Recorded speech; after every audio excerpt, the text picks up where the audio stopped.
savez, en moyenne, d'après les études scientifiques, le cerveau a la capacité de se concentrer durant 90 minutes d'affilée.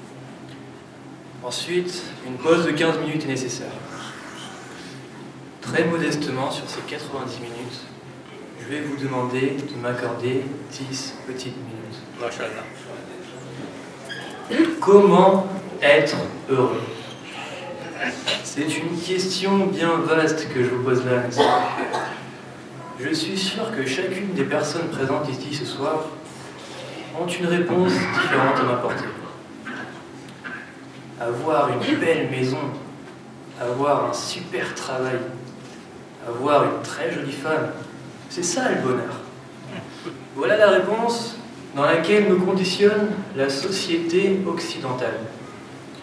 Aux États-Unis, c'est ce qu'on appelle typiquement le rêve américain. American Dream. Mais est-ce que nous sommes vraiment heureux? Qu'est-ce que l'islam pense à ce sujet? Hassan. Qu'est-ce que l'islam pense du bonheur? Qu'est-ce que c'est qu'être heureux? Les amis, je n'ai pas la prétention ce soir de vous apporter une réponse complète.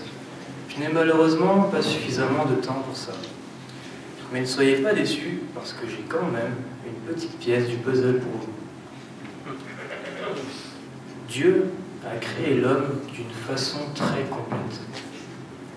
Tout notre être a une logique, aussi bien scientifique que spirituelle. Laissez-moi vous expliquer, c'est très simple. Le cœur, une de ses fonctions, est de redistribuer le sang dans tout le reste de notre corps, grâce à ses battements.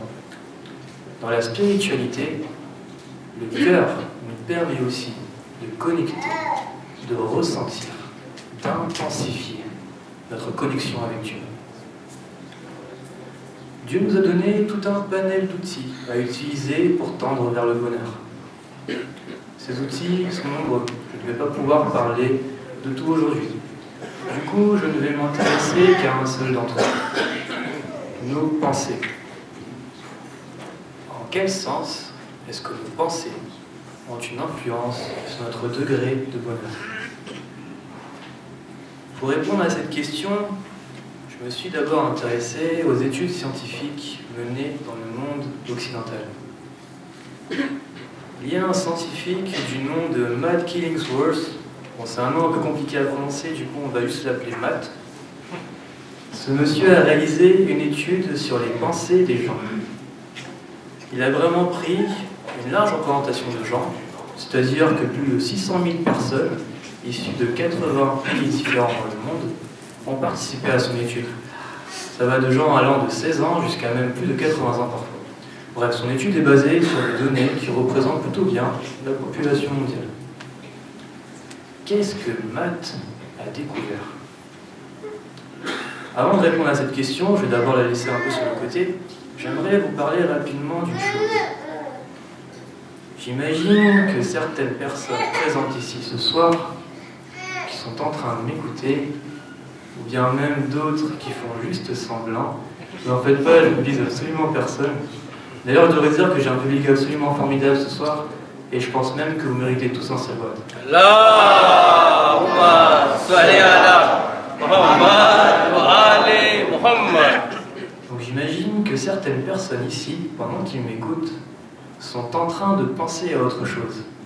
Comme par exemple, étant donné que beaucoup d'entre vous viennent ici après le travail, vous pensez sûrement à quel point est-ce que vous êtes fatigué, ou bien que vos jambes, ou bien votre dos, ça vous fait mal vu que vous êtes assis par terre. D'ailleurs, c'est pas évident, même moi parfois j'ai mal. Votre corps physiquement est présent, mais vos pensées se baladent.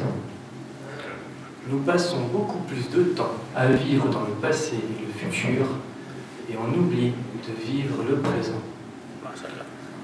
Alors comment est-ce que ces pensées qui ont tendance à se balader influencent sur notre bonheur? Vous vous souvenez de Matt, ce scientifique qui a mené une étude?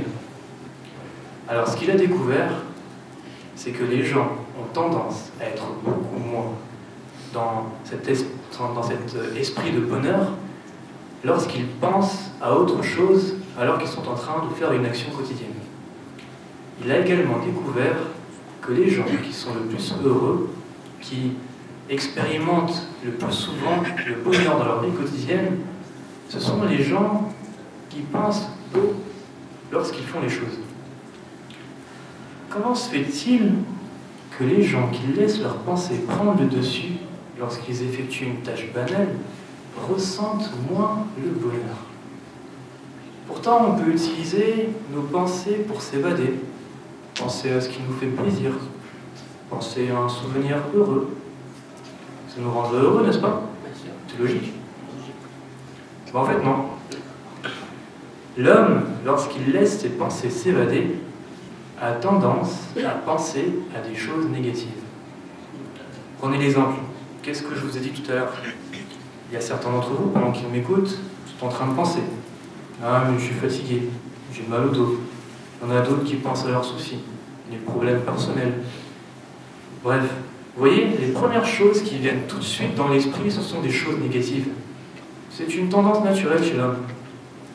Et même si vous pensez à des choses neutres ou heureuses, le bonheur que ça procure n'a pas la même intensité que lorsque l'on vit dans le présent. Qu'est-ce que je veux dire par intensité? Laissez-moi vous donner un exemple. Imam Baqir alayhi salam a dit: les compagnons dévoués de mon grand-père, Imam Hussein alayhi salam, ne ressentaient aucune douleur sous les coups des épées et des lances des ennemis. Qu'est-ce que Imam Baqir voulait nous faire comprendre? Ce qu'il voulait nous expliquer, c'est que lorsqu'un homme aime à un stade tellement élevé, que cet amour devient un profond amour, tous ses sentiments sont concentrés dans le fait de ressentir cet amour dans le moment présent, à tel point qu'il ne ressent même plus la douleur. Je vais prendre un autre exemple de notre vie quotidienne. Je suis sûr que ça vous est tous arrivé au moins une fois dans votre vie que vous étiez tellement concentré sur quelque chose que sans faire exprès, vous vous êtes coupé un petit peu sur le doigt ou bien vous êtes fait mal quelque part, il y a même un petit peu de sang qui est sorti, mais vous n'avez même pas fait attention, vous n'avez même pas remarqué. Pourquoi? Parce que vous étiez concentré dans le moment présent. C'est ça le pouvoir du moment présent. Forcément, contrôler ses pensées, ce n'est pas si simple. L'islam l'inclut dans ce qu'on appelle le djihad al-nafs, le combat contre soi-même. Comme nous le répète très souvent chez qui s'est présent, l'islam n'est pas une religion dans laquelle on doit couper les têtes, mais c'est une religion qui nous permet de révéler notre vrai potentiel à son maximum. Le prophète Mohammed a dit: le bon caractère conduit au bonheur. Notre saint prophète faisait allusion ici au djihad al-nafs. Savoir contrôler ses pensées pour avoir accès au moment présent fait partie du bon caractère. Mes chers frères, mes chères sœurs, avant de vous laisser, j'ai quand même envie de vous donner un petit exercice à pratiquer. La théorie c'est bien beau, mais la magie n'opère que lorsqu'il y a de la pratique. Pendant que Sheikh fera son majlis tout à l'heure, mettez-vous en mode spectateur de vos pensées. Observez-les. Qu'est-ce qu'elles vous disent? Est-ce qu'elles essayent de s'échapper du majlis? Est-ce qu'elles se plaignent? Est-ce qu'elles sont positives? Peu importe. Observez juste cette petite voix dans votre tête qui n'arrête pas de vous parler. C'est tout. L'exercice est vraiment très simple. Mais ce que ça permettra de faire, c'est que ça vous mettra en état d'alerte. Et être en état d'alerte, c'est le premier pas vers le moment présent. Ce soir, je vous ai appris qu'une des clés du bonheur est le contrôle de ses pensées. Ce n'est pas tout. Il y a également d'autres outils que Dieu met à notre disposition pour tendre vers le bonheur. Ces outils doivent être utilisés à bon escient. dans le Coran, sourate 10, verset 44. En vérité, Allah n'est point injuste à l'égard des gens, mais ce sont les gens qui font du tort à eux-mêmes. S'il y a des gens qui souhaitent en savoir plus à ce sujet, je vous invite fortement à lire un livre intitulé « Le pouvoir du moment présent ». N'hésitez pas à le taper sur Google, vous le trouverez très facilement, il est très facile d'accès.